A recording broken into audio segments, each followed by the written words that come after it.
escuchamos lo que pudimos aprender acerca de Herodes, acerca de el mesonero, acerca de los sabios que venían de Occidente, pero el día de hoy el personaje clave para aprender es Jesús. Y por lo mismo voy a estar invitando este domingo y el que viene viendo, analizando qué es lo que podemos aprender de Jesús en su nacimiento.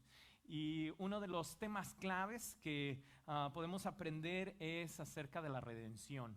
Tal vez tú has escuchado algunos temas de nuestro Redentor vive, ahorita vamos a leer algunos versículos, pero el día de hoy quiero explicarte lo que es la redención, la historia.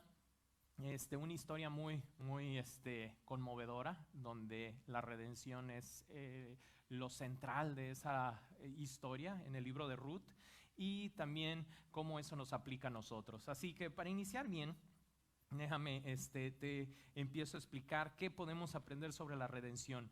Mira, en Isaías 47, versículo 4, en la Nueva Traducción Viviente, está una profecía donde nos dice que nuestro Redentor, cuyo nombre es el Señor de los ejércitos celestiales, es el Santo de Israel. Y tal vez tú pienses, bueno, la redención es uno de los atributos de Dios, o tal vez es otro de los nombres que Jesús tiene, porque tiene varios: Emanuel, tiene Jesús, tiene Cristo, tiene el Mesías. Entonces hay veces que pensamos que pudiera ser otro nombre. Pero mira, en Job 19:25 dice: pero en cuanto a mí, sé que mi Redentor vive, y un día por fin estará sobre la tierra. Aquí es Job también profetizando. Jesús todavía no existía. De hecho, se cree que Job es uno de los libros más antiguos de la Biblia, y aquí ya lo está proclamando Job, que algún día su Redentor va a vivir. Salmo 19:14 dice: sean gratos los dichos de mi boca y la meditación de mi corazón delante de ti, oh Jehová, roca mía y Redentor mío. Y entonces venimos viendo, bueno, esto del Redentor, ¿qué significa? Bueno, para darte una idea, eso lo puedes estudiar en tu casa. Aquí te traje 3 temas acerca de la redención. Ahí viene la redención de la propiedad, y ahí vienen los versículos. La redención de los animales, se pueden redimir o se podían en el Antiguo Testamento, y también sobre todo se podían redimir los individuos, las personas. Y entonces pues esto nos lleva a preguntarnos qué es la redención en sí. En Levítico 25, ahí viene la explicación. Del versículo 24 al 28 dice en la Nueva Traducción Viviente: con cada compra de tierra tienes que concederle al vendedor el derecho de volver a comprarla. Si uno de tus hermanos israelitas se empobrece y se ve obligado a vender alguna propiedad familiar, un pariente cercano deberá comprarla para él. Aquí hago una pausa. Dios en su sabiduría le enseñó al pueblo de Israel cómo vivir.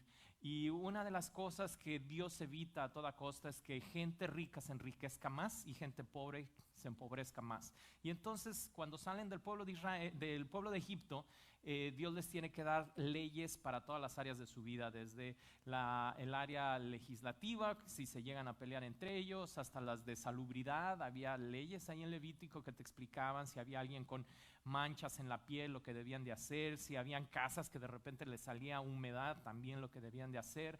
En todas las áreas les explica Dios, y una de ellas es esta: como si alguien por razones económicas, pues qué tal si le salió allí muy jugador allí y se iba a varonas casinos los fines de semana y se gastó todo el dinero y cayó en pobreza y tiene que vender su terreno, ¿cómo lo podía evitar? Y entonces, no los que van al buffet, los que van al buffet no hay problema, los demás, ¿verdad?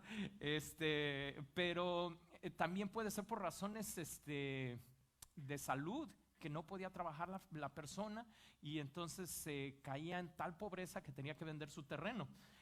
Verso 26 dice: si no hay un pariente cercano para comprar la propiedad, pero la persona que la vendió consigue suficiente dinero para volverla a comprar, entonces la persona tendrá el derecho de recuperarla del que la compró. Se le descontará el precio de la tierra según el número de años que faltan para el año siguiente del jubileo.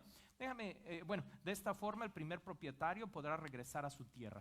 Déjame te explico un poquito. El año del jubileo era igual establecido por Dios. Cada 50 años tenías que declarar libre a las personas, que igual que si una persona empezaba a vender sus propiedades y llegaba a tal punto que ya no tenía ni siquiera propiedades y seguía debiendo, entonces él mismo se vendía como esclavo.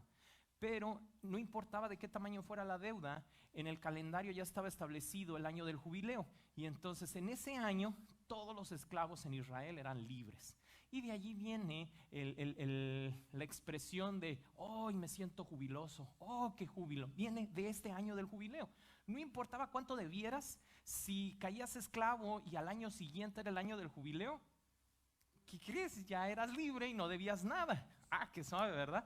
Pero ¿qué tal si caías en esclavitud después del año del jubileo y te faltaban 49 años más?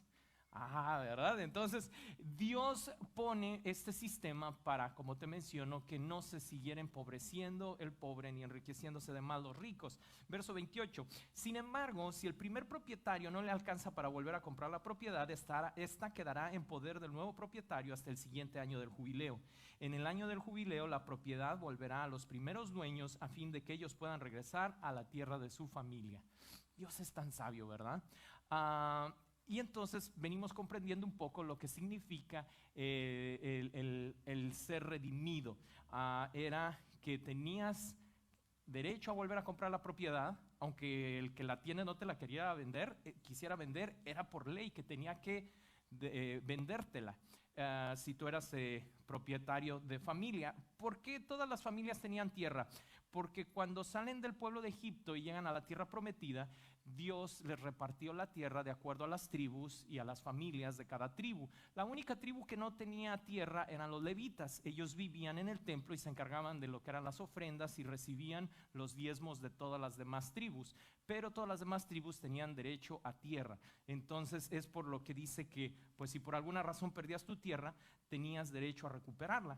Y entonces ese es el trasfondo histórico. Ahora déjame te explico, te cuento una historia que tiene que ver mucho con la redención.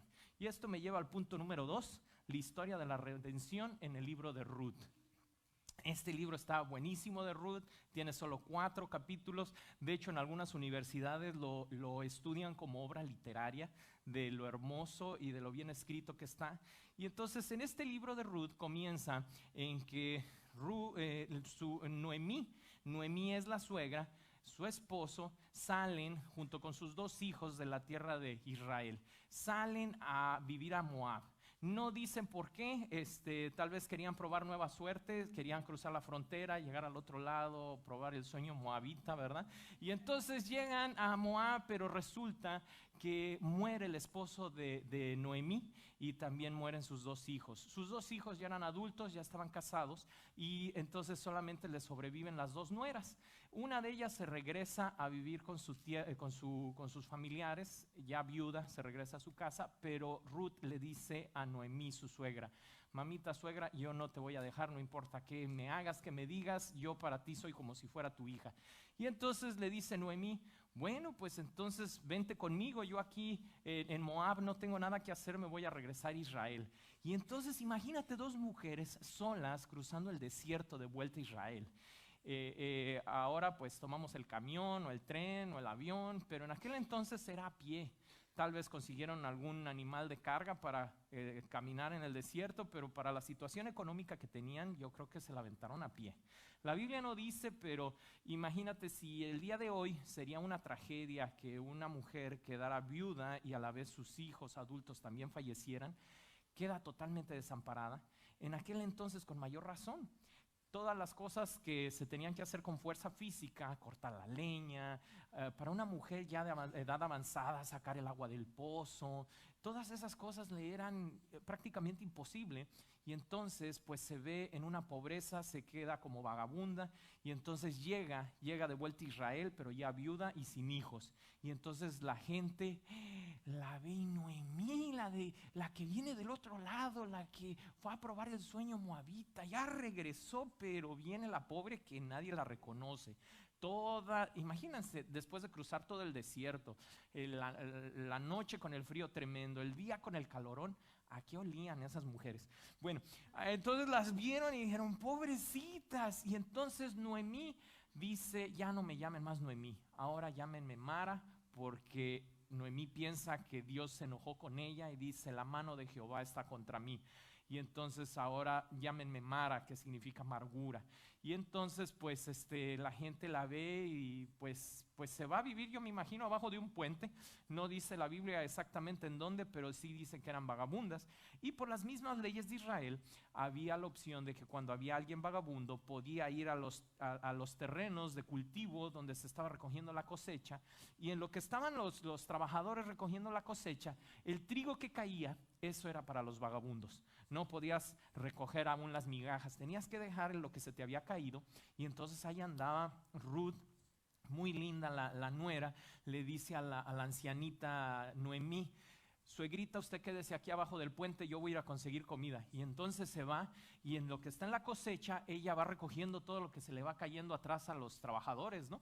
Y ahí va y dice que recogió kilos de pues cebada, de todo lo que cosechaban, y ahí iban, ¿no? Y entonces los empleados, después de varios días, pues como que se empiezan a molestar porque, oye, ¿ya viste todo lo que lleva? Oh, sí, es Ruth la moabita. Y entonces van con el chisme con el dueño de los terrenos, ¿verdad? Que se llama Boz. Y entonces van con Boz y le dicen: oiga, Boz. No, pero era Boz, así su nombre, ¿eh? No era americano. Entonces ya le dicen: fíjese que está una moabita que es pues viuda y está recogiendo la cosecha. ¿Le debiéramos de impedir y decirle que se vaya a otro terreno? No, le dice: a ver, ¿cuál es la viudita? Y entonces ya la ve, ¿no? Ay, no, mire, denle más, denle también que se lleve esto, porque pues qué linda que le está llevando comida a su mamá suegra. Y entonces la llenan de comida y la mandan con la suegra. Y entonces la suegra le dice a Ruth: Dios grande que no nos ha olvidado, mira que a donde has ido, ese se llama Boz, y él es un pariente lejano que nos pudiera redimir. Ahora que ya sabemos lo que es la redención, ¿verdad? Él nos puede redimir, o si él nos puede devolver los terrenos que eran de Ebimelech, mi difuntito, ¿no? Y entonces pues no les hago la historia muy larga, pues se vieron y empezaron allí a platicar Ruth y Boz, y entonces llegamos al capítulo 4 que está ahí en su bosquejo. Capítulo 4, versos del 1 al 10 dice: Boz fue a la puerta de la ciudad y allí se sentó. En ese momento pasó por este lugar el redentor de la familia que Boz había mencionado, así que le llamó. Fíjate que había un redentor más cerquita. Ahorita lo vamos a explicar. Dice: amigo, ven, siéntate aquí, quiero hablar contigo. Así que se sentaron juntos. Verso 2. Enseguida Boz llamó a 10 líderes del pueblo y les dijo que se sentaran allí como testigos. Entonces Boz le dijo al redentor de la familia: tú conoces a Noemí, la que volvió de Moab. Está por vender el terreno que pertenece a Elimelech, nuestro pariente. Pensé que yo debía de hablar contigo para que pudieras redimir la tierra si es que deseas hacerlo. Si quieres la tierra, entonces cómprala ahora en presencia de estos testigos. Pero si no quieres la tierra, házmelo saber ahora mismo, porque después de ti soy el pariente más cercano para redimirla. El hombre respondió: muy bien, yo la redimo. Santo, ya se la ganaron, ¿verdad? La tierra. Pero fíjate la explicación que sigue en el verso 5. Entonces le dijo Boz: por supuesto, al comprar tú la tierra de Noemí, estás obligado a casarte con Ruth, la viuda moabita. Válgame, te imaginas ver terrenito junto con la viudita. Entonces, de esta manera ella podrá tener hijos para llevar el nombre de su esposo y así conservar la tierra para su familia. También era una ley judía que para que alguien no dejara de tener descendencia, como en este caso, tanto el esposo como los hijos habían muerto sin tener descendencia, pues le tocaba al que la iba a redimir, ¿verdad? Y entonces, por eso está tan intrigado acá Boz. Y mira verso 6, entonces, ya que le explicó que iba a la tierra con la viudita, dice verso 6, entonces no puedo redimir la tierra, respondió el pariente redentor, porque esto pondría en peligro mi propia herencia. Redímela tú, redime tú la tierra, yo no lo puedo hacer. Verso 7. En esos días era costumbre en Israel que cualquiera que transfiriera un derecho de compra se quitara la sandalia y se la entregara a la otra parte. Esto hacía válida la transacción de una manera pública. Yo creo que de allí viene la tradición mexicana de la chancla, ¿verdad? Como simbolizaba mucha autoridad, pues se transferían las chanclas, y yo creo las madres mexicanas de allí sacaron el poder de la chancla. Pero bueno, dicen que firmaron. Fue el equivalente a la firma: tú me das tu sandalia, yo te doy la mía. Y entonces verso 8, entonces el otro redentor de la familia se quitó la sandalia mientras le decía: vos, compra tú la tierra. Entonces vos le dijo a los ancianos y a la gente que estaba alrededor: ustedes son testigos de que hoy le compré a Noemí toda la propiedad de Elimelec, que es el difunto, Kelión y Jailón, que son los hijos, ¿verdad?, que habían fallecido también. Verso 10. Además, junto con la tierra, adquirí a Ruth, la viuda moabita de Maglón, para que sea mi esposa. De este modo, ella podrá tener un hijo, para que el nombre de la familia de su difunto esposo continúe y herede aquí, en su pueblo natal, la propiedad de su familia. Hoy todos ustedes son testigos. Válgame, entonces ya estamos entendiendo que tremenda historia, que Ruth, después de ser un día no solamente vagabunda, sino no tener nada, pues cuando nos ponemos en el papel de ella, podemos leer este libro como una literatura nada más, como un libro más de la Biblia, pero cuando en verdad te pones en el lugar de Ruth, dices: lo único que tengo es mi suegra, que está anciana, no sé cuántos años me va a vivir, estoy en un pueblo que no es el mío, estoy en Israel, hasta cierto punto podemos entender que había racismo, y entonces ella está en el desamparo, viviendo en la calle, y al día siguiente está pues casi a punto de casarse con el príncipe azul, porque no solamente era su familiar, sino que tenía un montón de propiedades, tenía empleados bajo su cargo, y pues volver a la tierra y tener cosecha, y entonces todos sus problemas iban a resolver. Y entonces esto me lleva al siguiente versículo. Allí mismo en el capítulo 4 dice: así que vos llevó a Ruth a su casa y la hizo su esposa. Válgame. O sea que ahora ya es la dueña. De estar de vagabundo, ahora ya es la dueña, ¿verdad? Y dice: cuando se acostó con ella, vos, el Señor permitió que quedara embarazada y diera a luz a un hijo. Y aquí viene lo más precioso. Entonces las mujeres del pueblo le dijeron a Noemí, o sea, la mami suegra: alabado sea el Señor, que te ha dado ahora un redentor para tu familia. Que este niño sea famoso en Israel, que él restaure tu juventud y te cuide en tu vejez, pues el niño de tu nuera, que te ama y que te ha tratado mejor que 7 hijos. Entonces Noemí tomó al niño, lo abrazó contra su pecho y lo cuidó de él como si fuera su propio hijo. Qué precioso, ¿no?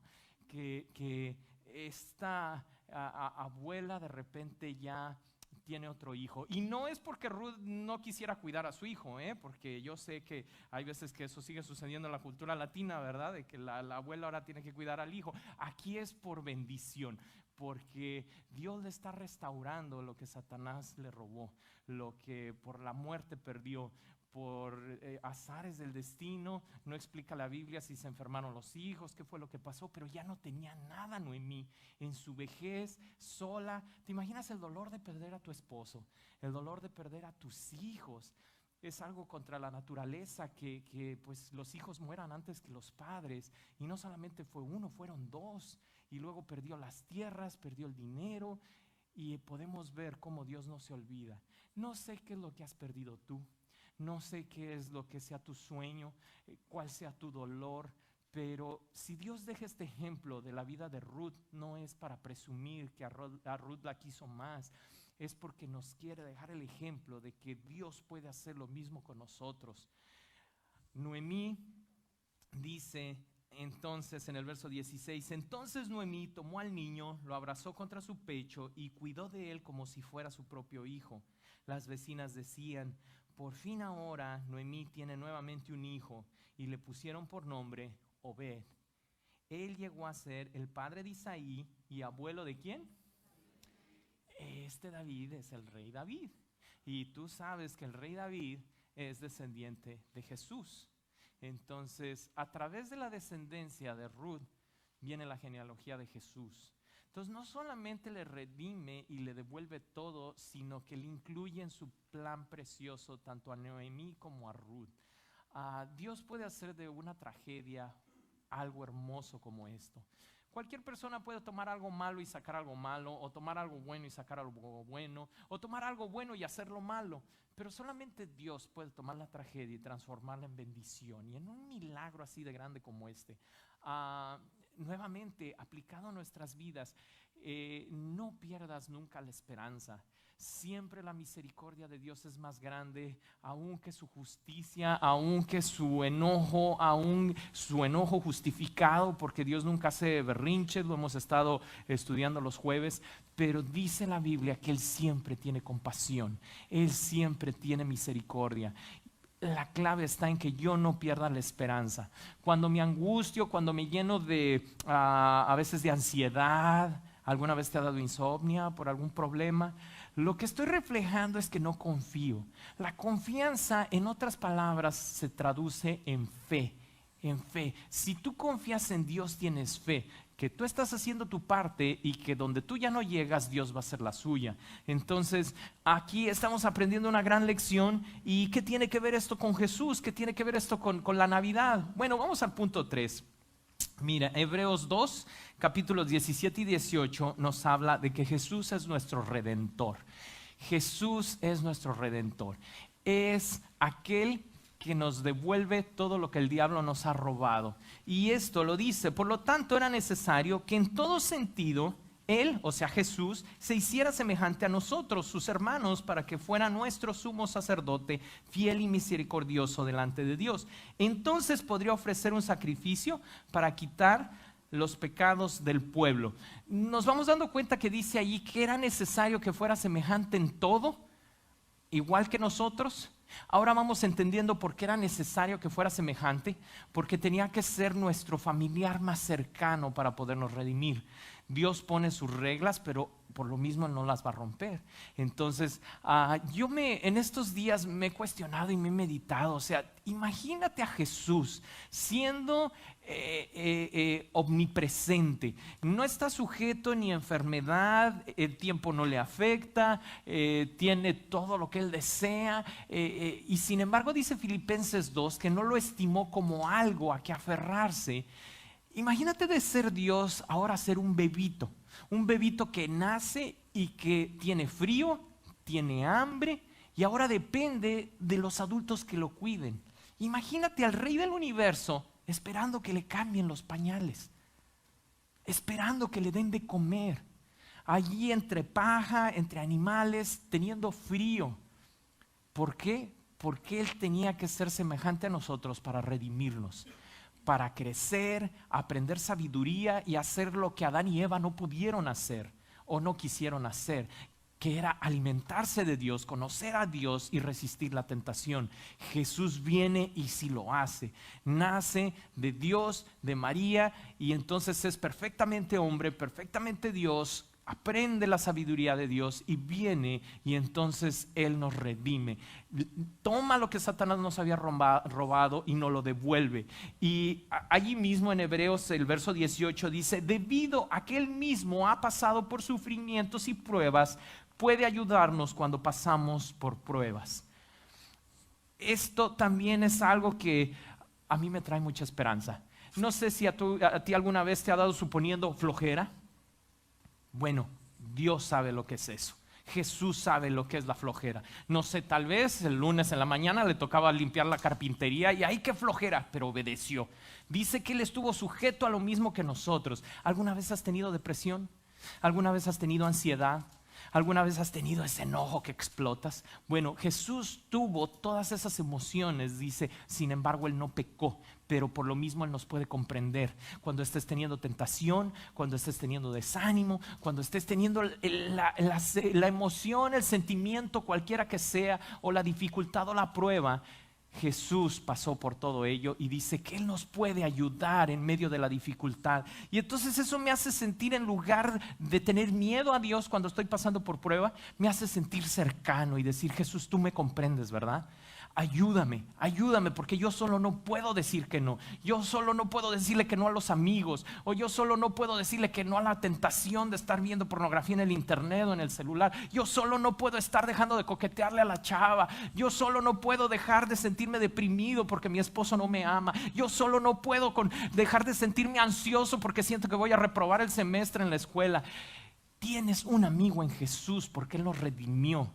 Hay quienes ven a Dios como ese viejito de barbas blancas listo para enojarse y regañarte y castigarte. Dios te comprende. No importa cuántas veces, dice que mientras tengas un corazón contrito y humillado, o sea que estés arrepentido, dice que así como el hijo pródigo, Dios te dice: ven, ven y no peques más, ven, yo te ayudo porque tú solo no puedes. Romanos 8, verso 3 al 5. La ley de Moisés no podía salvarnos porque nuestra naturaleza pecaminosa era débil. Así que Dios hizo lo que la ley no podía hacer, porque la ley lo único que hacía era marcarte lo que no debías de hacer, pero no te cambiaba el corazón, no te daba la fuerza, por decirlo así, la fuerza de voluntad. Jesús ahora nos dejó al Espíritu Santo y entonces dice: con ustedes tienen ahora un espíritu de poder, amor y dominio propio. Y entonces ahora sí puedo dominar mis emociones y mis sentimientos. Dice, Él envió, dice, así que Dios hizo lo que la ley no podía hacer. Él envió a su propio Hijo en cuerpo como el de nosotros los pecadores tenemos en este cuerpo. Dios declaró el fin del dominio que el pecado tenía sobre nosotros mediante la entrega de su Hijo como sacrificio por nuestros pecados. Lo hizo para que se cumpliera totalmente la exigencia justa de la ley a favor de nosotros, ya que no seguíamos a nuestra naturaleza pecaminosa, sino que ahora seguimos al Espíritu. Los que están dominados por la naturaleza pecaminosa piensan en las cosas pecaminosas, pero los que son controlados por el Espíritu Santo piensan en las cosas que agradan al Espíritu. Entonces, cuando vamos comprendiendo el plan perfecto de Dios, que Dios nos redime y viene y nos devuelve, dice en el Antiguo Testamento, lo que el saltón, el pulgón y el revoltón se robaron, lo que vino Satanás y te robó, dice Dios, aquí está de vuelta. La cuestión está que una de las expresiones que Jesús utiliza dice que ahora nos hace coherederos con Él. No sé si alguna vez te has sacado alguna herencia, ¿verdad? Si algún tío rico por ahí que tenías que no conocías te dejó una herencia. Pero cuando alguien fallece y te deja una herencia, todo eso viene escrito en el testamento. Imagínate que tienes un abuelito, un pariente lejano, rico, que te dejó su testamento, pero llevas toda tu vida sin saber que ese testamento está ahí. Y nunca lo has abierto. Y entonces la casototota que tiene en Inglaterra, así con los grandes jardines y todos los sirvientes allí y los caballos y todo, ahí están solos porque pues tú nunca has leído el testamento y no sabes que tienes el tío rico allí en Inglaterra, que eres de sangre azul y no sabes. Algo así nos sucede cuando, ¿cómo se llama la Biblia? Está dividida de nuevo, ¿qué y antiguo qué? Ándale. Y no me estoy refiriendo a las riquezas materiales, me estoy refiriendo al propósito de tu vida, que Dios te dejó un sentido por el cual vivir. Dios te dejó su sabiduría, el poder tomar decisiones, el tener paz en tu alma, el sentirte satisfecho. Todo viene en ese paquete, aparte de que dice que si tú buscas el reino de Dios y su justicia, todo lo demás te será añadido. A diferencia, la cuestión es que has leído esos Antiguo y Nuevo Testamento, sabes lo que nuestro hermano mayor nos dejó, rico, increíblemente, simplemente el nombre, dice que tiene un nombre sobre todo nombre. Y dice ahora que Él es coheredero, entonces somos coherederos, ahora tenemos un nombre igual. O sea que somos mayores que los ángeles porque estamos recibiendo el nombre. Lo está compartiendo Jesús. También dice que Jesús ahora es constituido un mejor sumo sacerdote. Y dice que nosotros ahora también somos sacerdotes. Somos real sacerdocio. Entonces empiezas a entender que tenemos cosas que el mismo diablo nos envidia, que los ángeles no tienen y que nosotros por ser redimidos por Jesús, ahora tenemos acceso a ello. Por eso dijo Pablo, aunque parece que no poseo nada, lo poseo todo. Porque dice Romanos 11 que todas las cosas fueron hechas por Él y son de Él y para Él, hablando de Jesús. Y dice que nos hizo coherederos. Entonces somos dueños del mundo, del universo, y cuando llegue el tiempo correcto, vamos a recibir todo ello. Pero cuidado aquí. Es por eso que Dios está trabajando en tu carácter y en mi carácter, Porque te imaginas si a veces perdemos los pies con, ¿qué te gusta? $5,000 que te dejaran por ahí. Ahora imagínate que Dios te dijera, mira, te va a tocar este continente. No, pues no. Si a Satanás le sucedió, Satanás siendo un ángel que Dios lo había creado para hacer lo bueno, se le subió a la cabeza y dijo, yo quiero sentarme en el trono de Dios y ser semejante al Altísimo. Por eso Dios nos tiene en este mundo y Dios nos está trabajando en nuestro carácter. Dios no está tan preocupado, no es la palabra preocupado. Dios no está tan enfocado en tu felicidad como en tu carácter, porque la felicidad va a venir después. Esta vida es así como, no sé si tuviste la oportunidad de asistir a la escuela, pero yo creo que a muy pocas personas les gusta la escuela, al menos a mí no me gustaba mucho, ¿verdad? Sobre todo los lunes en la mañana no me gustaba y me tenía que parar temprano. Pero cuando te gradúas, entonces empiezas a entender, para eso fui a la escuela. Es una etapa de formación. Tal vez no fuiste a la escuela, pero en el trabajo en el que estás, tuviste que pasar por un entrenamiento, ¿no? Y era un entrenamiento donde si no lo pasabas bien, te quedabas sin empleo. Y entonces ahí te sientes todo estresado y demás, pero cuando te dicen, ya tienes el empleo, ya es tuya el trabajo. Ya respira uno. Así es esta vida es una preparación para lo que viene. Pero el Redentor nos ha devuelto todo, pero está trabajando en nuestro carácter. Dios nos quiere bendecir, pero cada vez estoy más convencido que si mi carácter no está listo, Dios me ama tanto que no me va a dar todas las bendiciones que Él pudiera darme en esta vida. Termino con Hebreos capítulo 2, verso 14 y 15.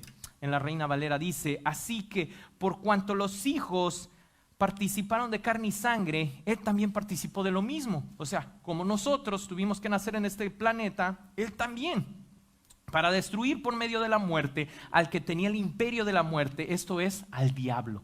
O sea, el diablo tenía algo que Adán y Eva le dieron por su desobediencia, que era el imperio de la muerte. Ahora Jesús vino y se lo arrebató, y es por eso que ahora tenemos acceso a la eternidad. Verso 15, y libra a todos los que por el temor de la muerte estaban durante toda la vida sujetos a servidumbre. Como te pongo este ejemplo de papá e hijo,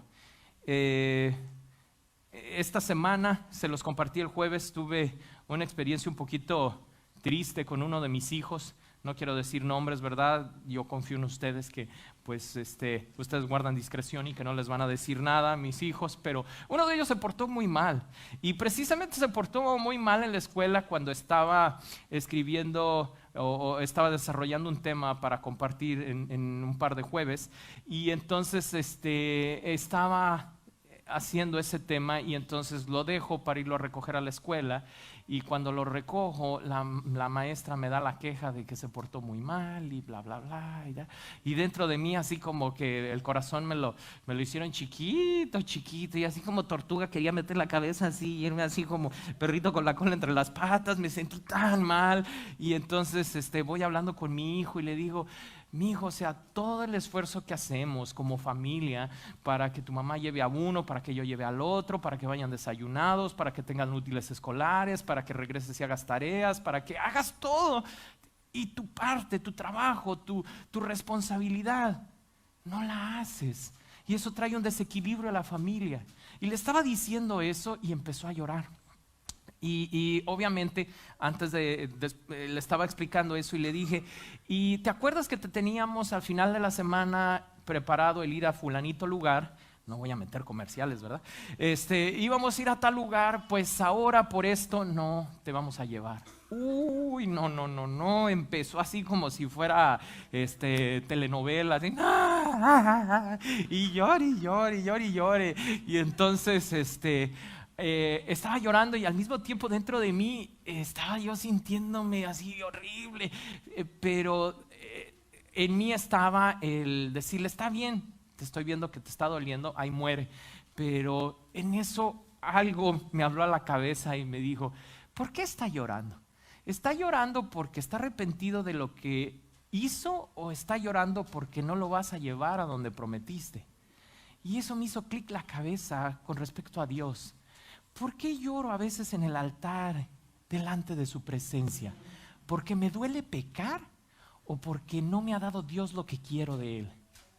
porque me duele ofender a Dios, porque sé todas las bendiciones que Dios hace por mí y yo no di el ancho porque tomé una mala decisión, o porque Dios no me da las bendiciones que quiero.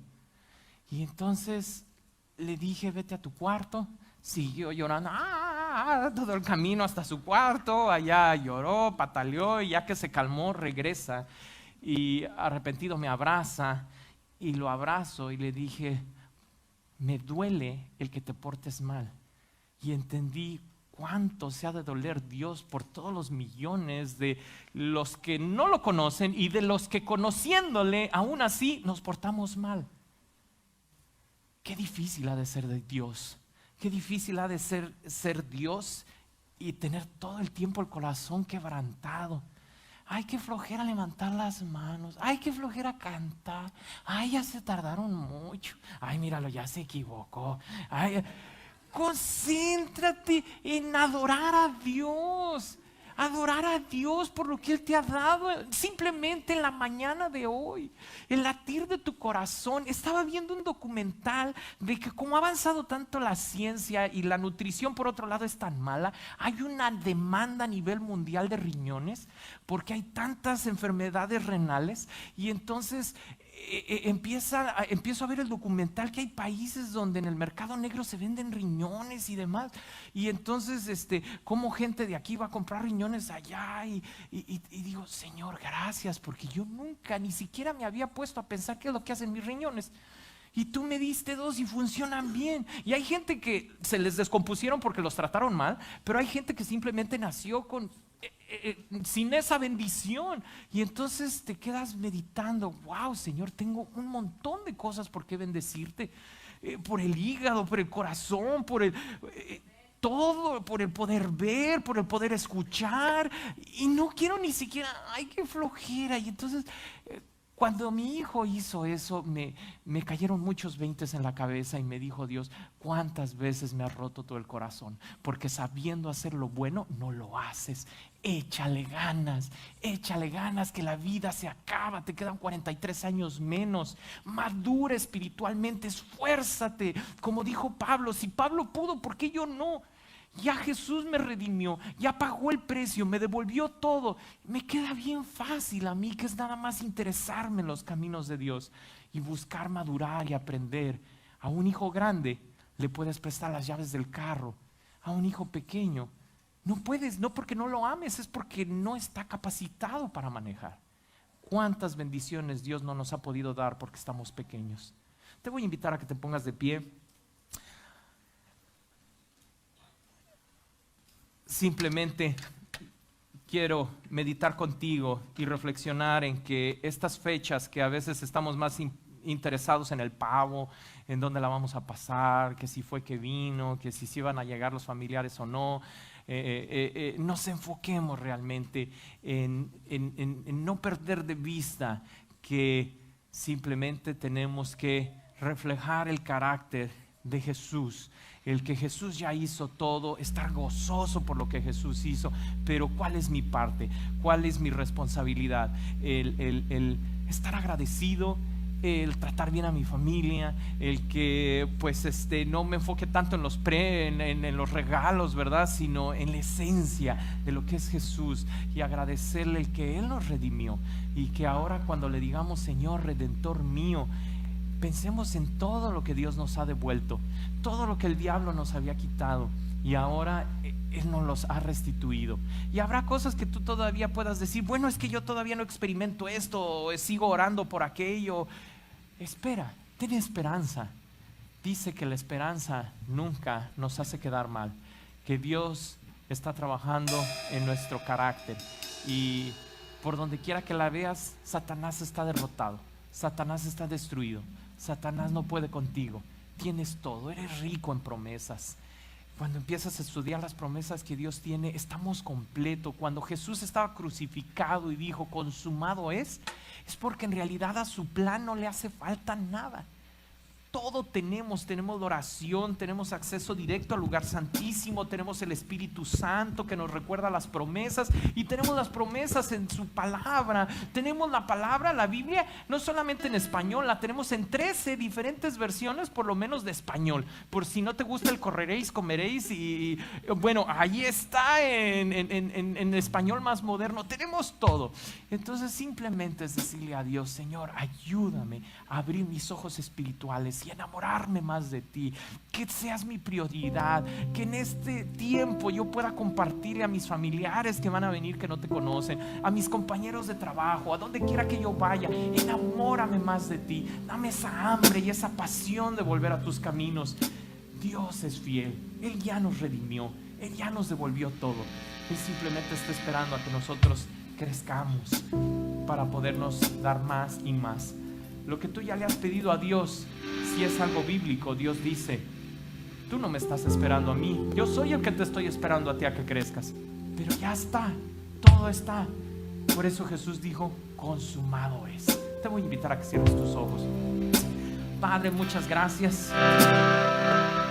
porque entre más conocemos de tu plan,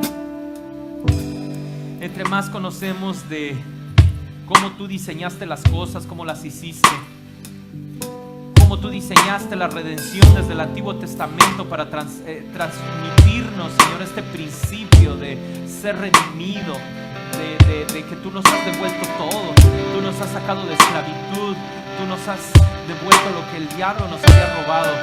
Señor, es perfecto tu plan, es perfecto tú. Ayúdame, Señor, ayúdame a abrir mis ojos y darme cuenta cuán precioso es todo lo que tú me ofreces. Señor, ayúdame a seguir creciendo en lo espiritual, a seguir abrazando, Señor, ese compromiso contigo. Aunque me duela, Señor, el ser moldeado por ti, ayúdame a no desfallecer, a no cansarme, a no desmayar, a ser educado, Señor, así como padres educamos a nuestros hijos, Señor, así yo ser moldeable, ser obediente, ser responsable. En el nombre de Jesús, ayúdame, porque apartado de ti nada puedo hacer, Señor. Gracias te doy por mis hermanos y mis hermanas aquí presentes, Señor, por mis amigos, Señor, que tal vez no han tenido la oportunidad de recibir a Jesús como Señor y Salvador. Padre, yo te pido que si aquí hay alguien que no ha recibido a tu Hijo Jesucristo, Señor, tu Espíritu Santo le abrace con ese abrazo de amor con el cual nos consuela, Señor, del dolor y de la vergüenza que el pecado nos produce. Si tú estás aquí y nunca has recibido a Jesús como Señor y Salvador, yo te invito a que tú le abras tu corazón. Es la mejor aventura que puedes tener, es el abrazo más cálido que jamás alguien te ha podido dar. Jesús no está aquí para avergonzarte, ni para ponerte, ni exhibirte, ni hacerte sentir culpable. Dice Dios: he aquí estoy a la puerta y llamo, y si tú me abres, yo entraré en ti y cenaré contigo y tú conmigo, así como amigos. En esta hora, si tú quieres abrir tu corazón a Jesús, simplemente tienes que hacerlo y decirle: entra, te abro mi corazón de par en par, entra. Te invito a que te sientes y que cenemos. Te ofrezco disculpas por aquellos errores, por aquellos pecados que he cometido, que te han causado dolor en tu corazón. Y te pido, Dios, que seas ahora mi Dios. Te pido, Salvador, que seas mi Salvador. Te pido, Jesús, que ahora seas mi Mesías y que me ayudes, Señor, a tomarme de tu mano. Dice la palabra que si tú has hecho esto de corazón, ahora eres parte de su familia y que eres parte de la familia que más va a durar. Esta familia es eterna.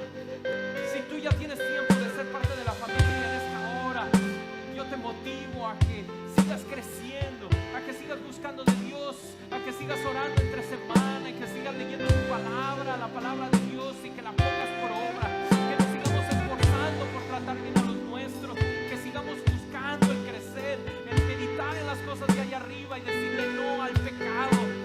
Si tú sabes que el Espíritu Santo te está mostrando áreas de tu vida que tú debes de cambiar, que desde hace tiempo Dios te ha venido diciendo que esa área le desagrada, entrégala de una vez.